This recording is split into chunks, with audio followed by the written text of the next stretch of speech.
Comment ne pas contribuer à fissurer de plus le tissu social durant cette élection présidentielle au Mali? La question de la sécurité, de la paix et de l'unité nationale fait partie de la priorité des différents candidats, mais les faits sont têtus. Le mal de la division intercommunautaire est déjà en action au nord et au centre du Mali. Et face à cette situation, les religieux ne restent pas de marbre. Comme vous allez l'entendre, le porte-parole des jeunes musulmans du Mali et membre du Haut Conseil islamique du Mali fustige les businessmen de la crise et pointe du doigt les politiques pour leur irresponsabilité. L'extrémisme violent, le terrorisme au nom de la religion, notre sous-région en général, on ne connaît pas ça.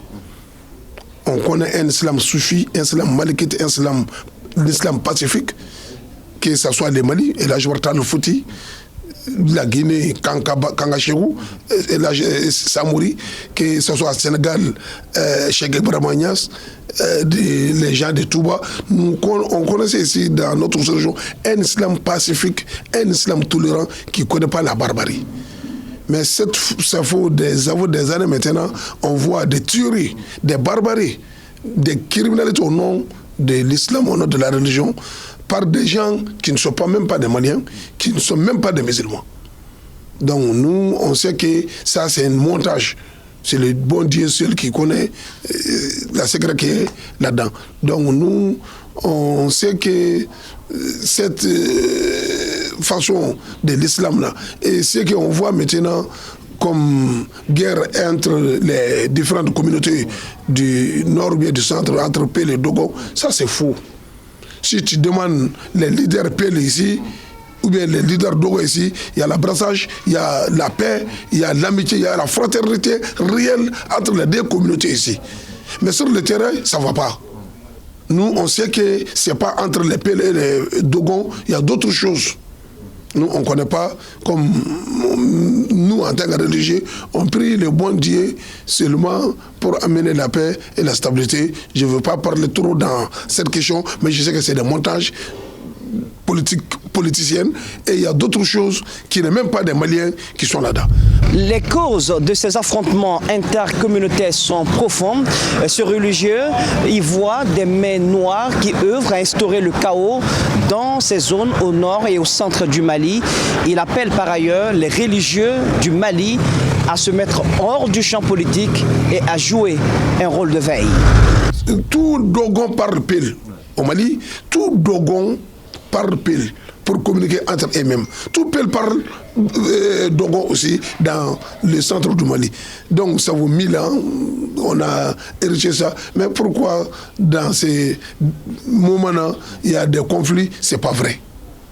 Moi, je parle en tant que religieux, même moi, ça vaut un mois, nous on a 2 mois, nous on a regardé un grand forum de tous les leaders religieux et chefs coutumiers pour parler, c'est ça, comment défendre notre foi et notre humanité.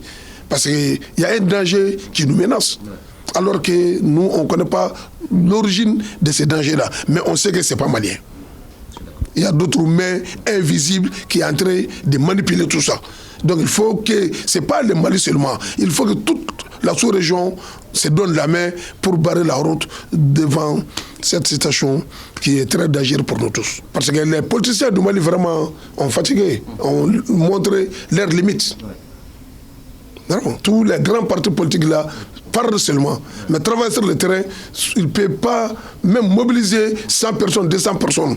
C'est pour cela que tu vois tous les grands partis politiques là faire l'alliance.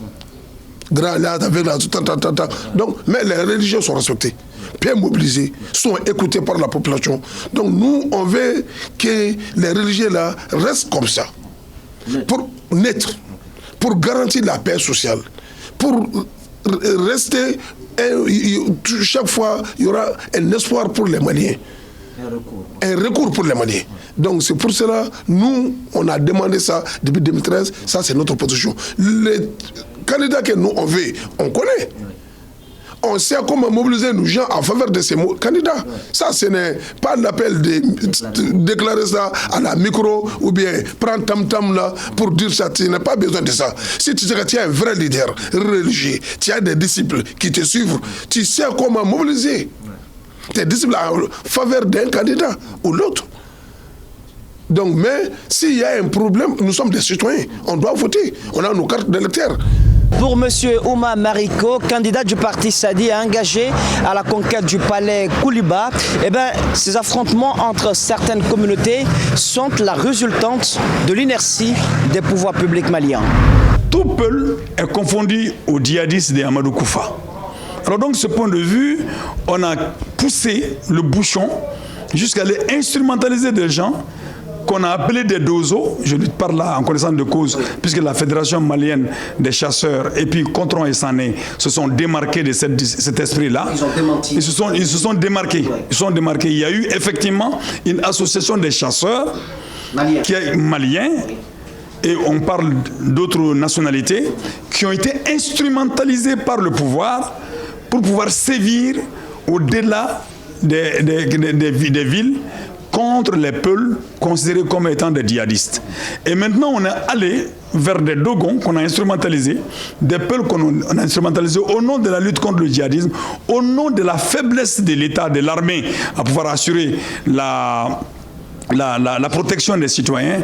Donc, on est allé de ce côté-là pour pouvoir pousser les gens à s'entretuer. Aujourd'hui, vous allez poser la question aux Dogons, mais pourquoi tu tues le peuple? Il ne saura pas expliquer exactement les raisons qui le poussent à cela. Vous poserez la même question au peuple, mais pourquoi tu tues les Dogons? Ils ne pourront pas expliquer. La manipulation est grave. Mouhamadou Sidibé, candidat de la coalition CRP donc à cette élection présidentielle, pense que pour tirer le Mali des griffes de la division ethnique et communautariste, il va falloir miser sur le capital humain. L'homme est au début et à la fin de tout processus. Nous allons travailler sur l'humain. Si nous sommes des bons patriotes, nous sommes intègres, nous sommes loyables, nous sommes redevables vis-à-vis de notre pays, je pense que la corruption n'a pas sa place dans cette nouvelle gestion avec l'objectif que nous allons mener. Dans un tel contexte, des activistes de la société civile malienne, appuyés par des partenaires étrangers, misent sur la sensibilisation des Maliens. C'est d'ailleurs dans ce but qu'un conseil gratuit s'est tenu au Palais de la Culture de Bamako, un conseil qui a réuni des artistes venus de toutes les sensibilités géographiques du pays afin d'appeler les Maliens à l'union et à la paix le 29 juillet prochain.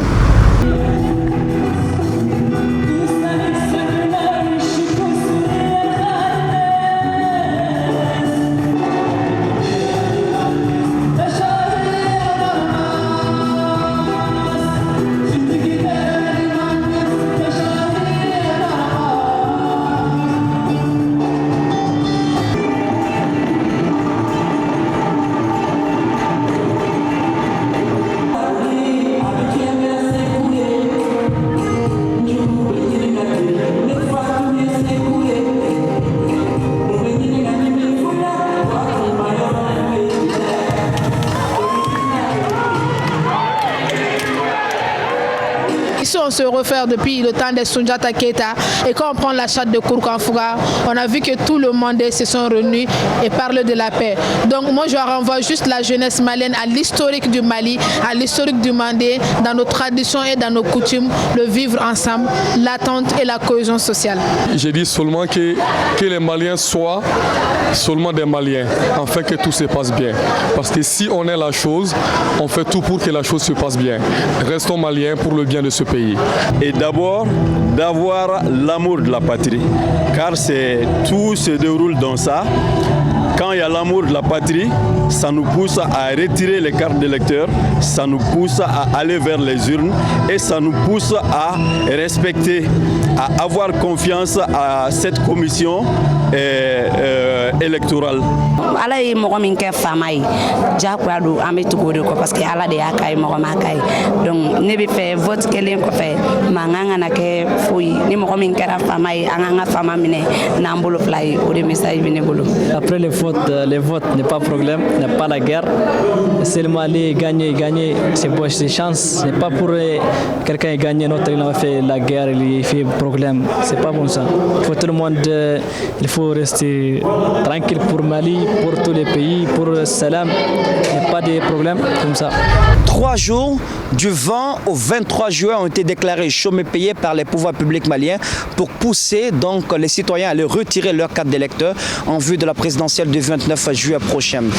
Car au niveau national, au dernier pointage, le taux de retrait des cartes d'électeurs se situe aux alentours de 60%, mais c'est à Bamako, la capitale malienne, que l'inquiétude demeure, car au dernier pointage, le taux de retrait des cartes d'électeurs se situait à 40%.